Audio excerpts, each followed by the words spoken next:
All right, hello and welcome to another episode of Truth Serum, your daily dose of truth, debunking BS realities and illusions we have subscribed to. My name is Melissa Binkley and I'm your host. I'm a soul, life, and business strategist. My mission is to show you how to transform your life and business by bridging science and spirituality and debunking the current belief systems that have us all trapped, so that we can learn to walk the path of surrender and grace instead of fear and control. It is time to raise social, sustainable, conscious awareness and spirituality and create a conscious revolution. And we need more leaders like you, healers, creatives, artists, light workers, to really tap into their intuitive intelligence and create global impact with their mission. By connecting with other amazing love leaders, we'll reach 1 billion and create a shift in the world. Today, our love leader that we welcome is Missy Garcia. And Missy is a keynote speaker, an author, and a passionate wellness advocate. Missy is driven to help women to break the mold of social norms and actively pursue the lives they truly desire, lives that are authentic, to lead them as individuals and are limited and aren't limited by fear or circumstance. Missy was trained as a nurse and had her mind open to the idea of a more natural lifestyle during a holistic nursing program. But it wasn't until she became pregnant with her daughter in 2010 that her true holistic journey began. During this time, Missy needed to find an alternative income stream that would support her family. She began to work as a network marketer and a wellness advocate for doTERRA oils. If you guys know me, I love doTERRA.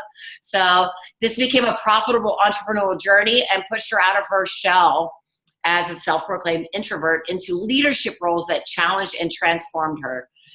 Missy was confronted with the reality that she was living a life that was somewhat removed from her full potential and sought ways to break through fear, insecurity, and the obstacles of life circumstances and find freedom and authenticity. Welcome, Missy. I'm so excited to talk to you today and having you join us. I'm really excited too. I'm excited to see where our conversation goes. Oh, me too. First off, I have to say I'm also, I love doTERRA oils. I'm in somebody's downline and I don't know what I do, but I just eat the stuff up and take it all over the world and travel with it. Oh my gosh, yeah. I'm totally loaded up right now too. So, yeah. So I love that you love doTERRA oils, and I think that it's and that you're somebody that is building that business and that you've integrated that into your life. So I love finding commonalities with people. So welcome to the show.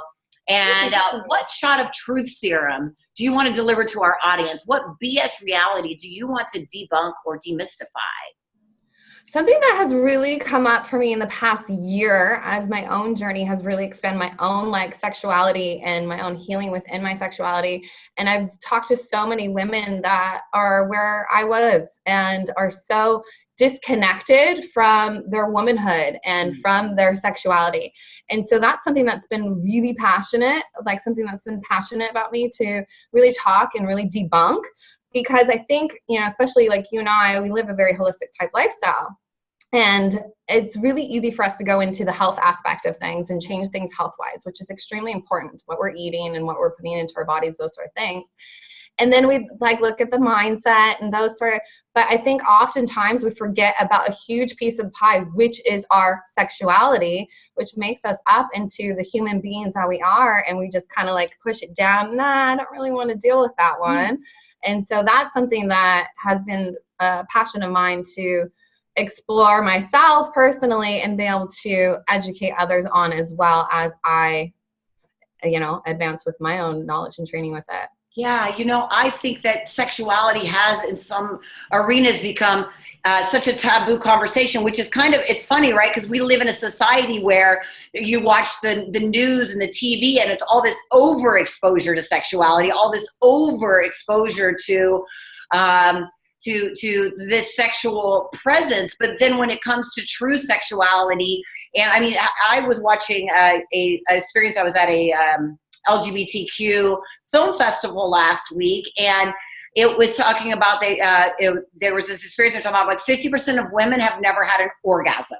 Yeah, nobody's talking about that shit, right? I know. We're here to our shot of truth serum today is we're going to debunk and demystify the ideas behind women's sexuality and the ability to be able to talk and be open about it with each other, because we've got to take off this restraints that have been put on us.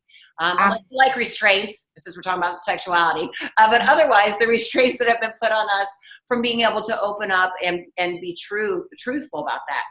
Absolutely. Yeah. I think it's, like you said, we see it everywhere. I mean, the marketing world is basically around sexuality and around, everywhere. But when it comes to us actually exploring that and talking about it, and even having conversations like this, automatically a lot of people go into the resistance mode and like, no, I'm not going to go there. I'm not going to talk about that. And everything's fine. And, with my business, I talk to so many women and help coach them in their business. And a lot of our life and business happens a lot behind the scenes, right? And if we're not happy in our life, then things are not going to be progressing too much in our business. So I go into those areas with it. And there's so many women that, haven't had orgasms, or they haven't even been intimate with their partner in months or years. And, for me, I grew up in a broken household. My husband grew up in a broken household. And, if I can help, a couple people to be able to rekindle and stay connected and be able to flourish, then, it's just saving a lot of, heartbreak for many people. So absolutely. And on top of that, I believe that our squashing of sexuality and our hidden, like even just the idea of like breastfeeding is considered, like open breastfeeding in our society is considered bad. Like that's part of squashing this need for embodiment of sexuality. And it's showing up in America's rape culture, and that's where we have similar but different stories, in the fact that I had sexual trauma. I was raped. I was molested when I was younger. And, I'd love for you to kind of share your, what brought you to this experience, because Missy and I are both co-authors in a book that's coming out on September 26th. It's called Women Who Inspire. And each of us tell a story from our hearts about something that's happened in our lives that helps us inspire others to create change in their lives. And I read Missy's chapter, and I connected on it so many levels. I actually had some tears in my eyes when I was reading it, because it was so many deep levels my story about not wanting to say anything, and the fear, and then coming out years later, and the truth. So I would love for you to share about how you came to this idea of sharing about sexuality, because I think it's deeply connected into your chapter of the book that we share a part of. Yeah. When I came to what I wanted to share in the book, it was hard for me to even get to that place. I knew that I was called to share my story, but it came, it was so vulnerable, and I still even get the jiggles knowing that everyone's going to read this about me, because it was something that I hid for so long. Mm-hmm. And I was in a relationship when I was 16, and he was very manipulative, and it was a power struggle. I was trying to break free of this, abusive, verbally abusive relationship, and he put his power over me, and how he did that was basically he raped me. And in that moment, I lost a huge piece of who I was and who I knew at that time. And I really disconnected to myself as a woman, and really just put my sexuality aside, because it became so fearful for me. And I created such a story around that. It's, there's fear in sexuality, and there's fear in being a sexual person, and it's not safe. And so I disconnected myself from that. And I literally didn't tell really anybody. There's a couple of people that knew, and it wasn't until I, was having anxiety attacks with my now husband when it came to us, having sex, that I had to finally kind of like, this is why this is happening, and this is what has happened to me. And I still hid it though. I still pretended that it didn't exist, and I still pretended that it didn't affect me, and it wasn't that big of a deal. And I still shoved it aside until I no longer could, because it just kept on knocking on my door. Like, hello, I'm here. You need to deal with this. And it was like, no. But then finally, when another woman shared her story, I no longer could hold it back. And I realized how much that it had affected me, and how much it was currently affecting me. And that's what led to me finally being able to have the courage to talk about it, to heal from it, to take the actions that I needed to move forward. And that's why I share my story, because I know so many women hide from it or pretend it didn't happen or pretend it didn't affect them. And if I could help one woman be able to start their journey for their healing and their acceptance, then that's my purpose of sharing my story right there. Thank you so much for sharing. Yeah. And I agree with you in that space of saying, if we can help one woman, if we can help one person, and that's really what Truth Serum is all about. Is we have lived in a society where we are, one of the sentences or one of the things that really caught me in your story that you said is, when I was numb, I didn't have to sit with the anger, pain, and unworthy and insignificant feelings. And we live in this spiritual bypass world right now where you're supposed to pretend and just numb everything. Well, it doesn't exist. It didn't happen. It didn't, think positive thoughts and the world will be okay. And it's, and how do we do that? We end up numbing with drugs or alcohol or with pretend meditation, or even spiritual practices can turn into this numbing sensation because we're just pushing things down so deep. And what happens when you push things down so deep, and I'm sure you see this as a wellness advocate with doTERRA, then it manifests in the physical body. So the universe says, hello, okay, you're going to numb me. You're not going to pay attention to me. You're not going to work through this. You're not going to allow me to grieve and have this anger or whatever it is and come out. Then I'm going to show up in some other way. So then we have to go and physically fix the body. We have to go and do all these other things. And then as that starts to heal, then all the other stuff on the inside starts to come up. Mm-hmm. And so with you and with the numbing experience, what was it for you? Because with that closure and that numbing, I believe that everybody has a moment or a time or that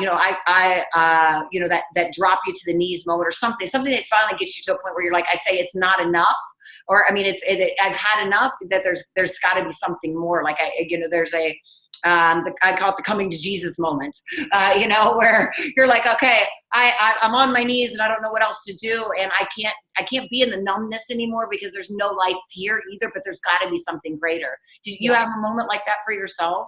Yeah, I think mine was progressive. So as I started to deal with so many things, so many aspects of my life that were numbing me, and I would kind of shed light. And then there was this one aspect that, the sexual trauma that I didn't want to really shed light on it.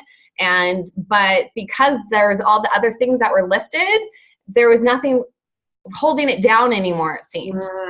Yeah. So it was like, okay, you dealt with all these other things, but I'm still here. And this is the big one that, and when I heard that story, I mean, I grieved. Like, I really started grieving for myself. And I was in bed for probably at least 5 days to a week in bed, just like allowing myself that time to heal and allowing myself to stay in that, just to feel it, to feel what I didn't allow myself to feel as a 16-year-old girl when I pretended that it didn't matter. It was almost like I went back into that state and I just allowed it to come through and allowed to finish the process instead of stopping it with the emotional process, of it, instead of pretending. Yeah. And so that was kind of my moment with that one. And did that feel like a release, like a surrender, like you just finally surrendered to, okay, this experience? Yeah. I finally surrendered to it. And that's when I told my mom, who I'm so close with. I never even told her that this had happened. And that was the hardest thing for me to tell her because, of course she broke down crying. And so it was hard. It was hard telling the people that I love, my brothers, my dad, and so that was a hard part. Yeah, well, and that is, and so there's two ways with that experience, because I went through the same thing where after I was raped, I told my best friend, and then that next morning I went to play normal basketball. Like I had a game the next day, and I went in and I just couldn't function, and so I told my basketball coach, he was my closest and dearest, the closest person I had to me. And I told him, and he says, you have to tell I lived with my grandparents, your grandparents. And I was like, no, I can't. I don't want to tell them. And And he forced me. I mean, he said, no, really, you need to tell them. And I trusted him so much that I told him. But then I experienced what's called the second rape. Whereas it was my grandparents were from the old school. I must have done something to have caused this. Like, where were you doing? Why were you there? So therefore it became a double trauma for me, in that whole experience. So, it's like, either way, whether you held on to it and didn't share or shared it, there was an opportunity for even more trauma on top of where you had already been. Yep. One of the things I noticed, though, when you're in your story, and I have found this with so many people, is you said I would get a glimpse of light, a moment of strength, a time when my truth would just squeeze its way from deep down inside me to show me that this was not my reality. The situation I was in was not my path. And so you already had innately, right, something inside of you. What did you think? What do you think that is? What is that definition for you, and how has that grown? Because I think we all have that, but we're all shutting it down, right? Yeah, I think it's just our inner power of our core and truth of who we are as an individual, as a human being. Mm-hmm. And when I was in that relationship and, experienced the verbal abuse and basically belittling and whatever he could do to strip any sort of power away from me, he would. And I would get these moments when it's like, no, this is not what I'm destined to do. This is not what I'm destined to be in. This is not what I deserve. And I know that this is not okay and this doesn't feel right. And I would get those moments of truth. And then, he was older than me and manipulated me like crazy. And it was months of this pattern. And then it was finally, I'm actually, in a way, appreciate the circumstance that happened because it did get me out of the relationship. I don't know how long the pattern would have gone on if he didn't do that final act where I was like, no more, never again. Yeah. And so I've been able to look at it differently now because of my healing process and be able to do that. And I've actually been able to forgive him and see his own issues, his own pain and anger, and his own way of manifesting that. Do I agree with it? And do I think that it was okay? Of course not. But I can't hold on to any sort of anger or pain or resentment towards him for it. And I can actually see that the circumstances led me to where I am today. And I can have gratitude for that. You have taken the words out of my mouth, gratitude. I actually talk about gratitude through trauma. And I talk about the experience of how when you finally get to a place where you can have gratitude for the worst, the shittiest things that have happened, because they're the things that brought you to where you are today, then it changes everything for you. And so I love the fact that you have come to a place where now you can use this as a way to bridge a gap with other women and talk about their sexuality and start to, debunk reality around how to do this. So you have these doTERRA oils that you work with. You're a wellness advocate. You've got this this passion and this mission to really break open some ideas around sexuality. So can you share with the audience a little bit more about what is your mission? What are you here to share, and how are you doing that right now through what you're up to? Yeah, so empowerment is a big thing for me. So becoming empowered with health, as a background as a nurse, I felt so disempowered in the current healthcare system. And so being able to use alternative medicine like essential oils and homeopathics and diet and nutrition and, the mind, I'm a firm believer that anything that's pretty much manifesting physically has an emotional component underneath.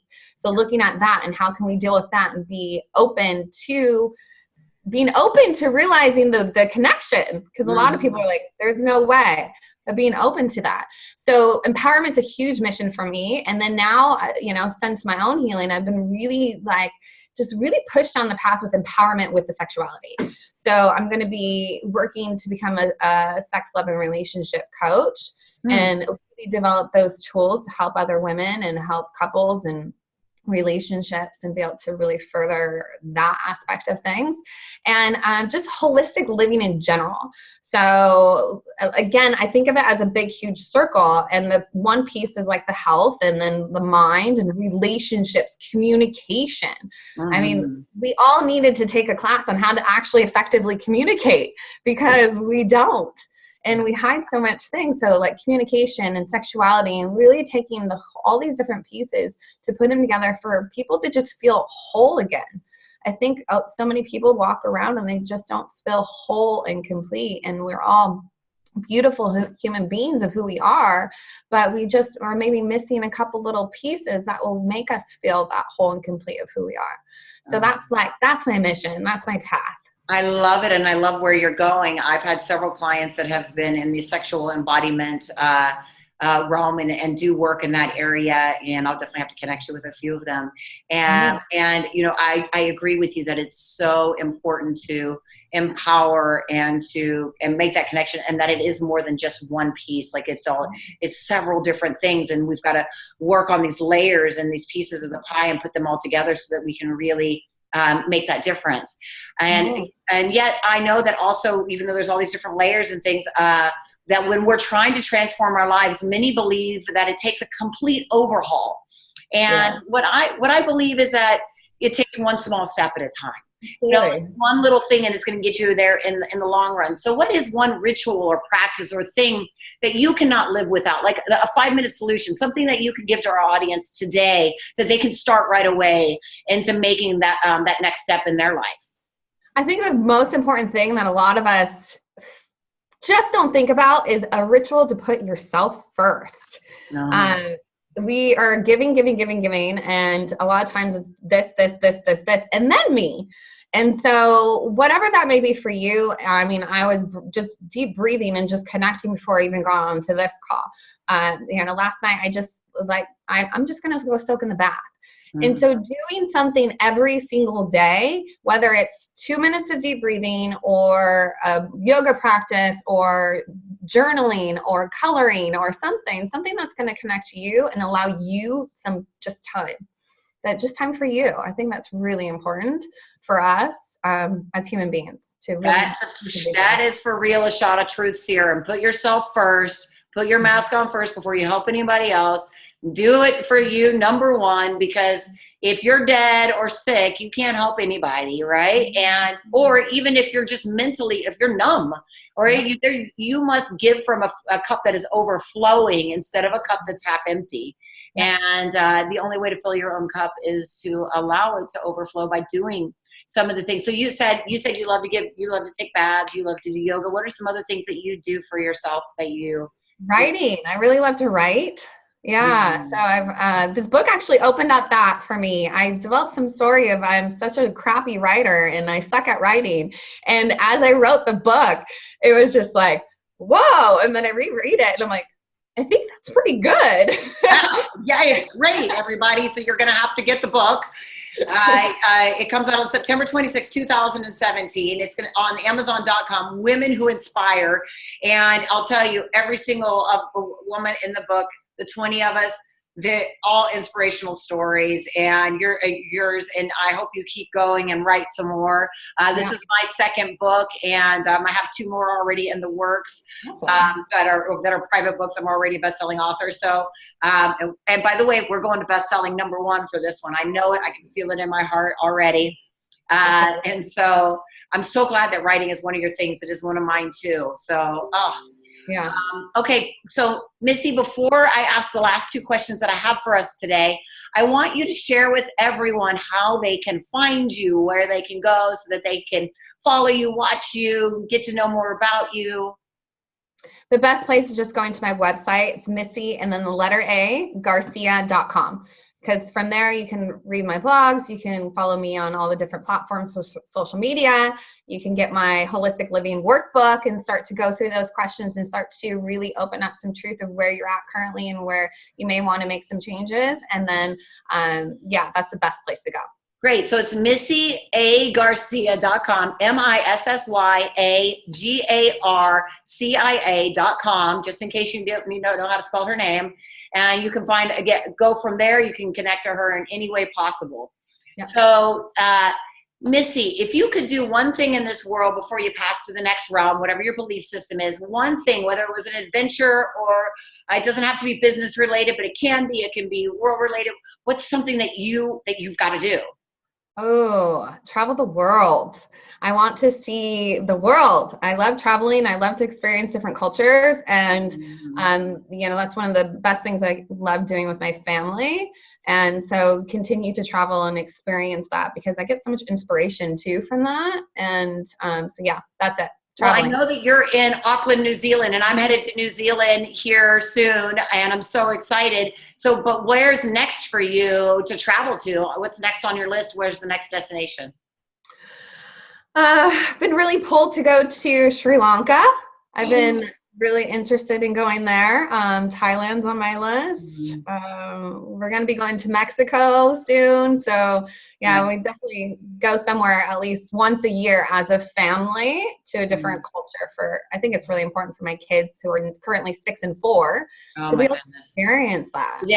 That will be, I think it's even more powerful than teaching them anything in school is experiencing them. When I took my daughter to see other cultures, she opened up and experienced more and learned more from that kind of interaction than you could ever teach somebody sitting in a school. I don't care what you're teaching them. So, that is so incredible. All right. And the last question, you are 110 years old. I love it because of the 11 and you're on your deathbed and nobody can come see you except for one person. He's a reporter and he comes in and he's going to be doing your epilogue and your obituary. And he says, if you had one truth that you could leave for all of your friends, family, and humanity to know, what would you say? You're amazing. You just have to be open to seeing that. You're amazing. You just have to be open to seeing that.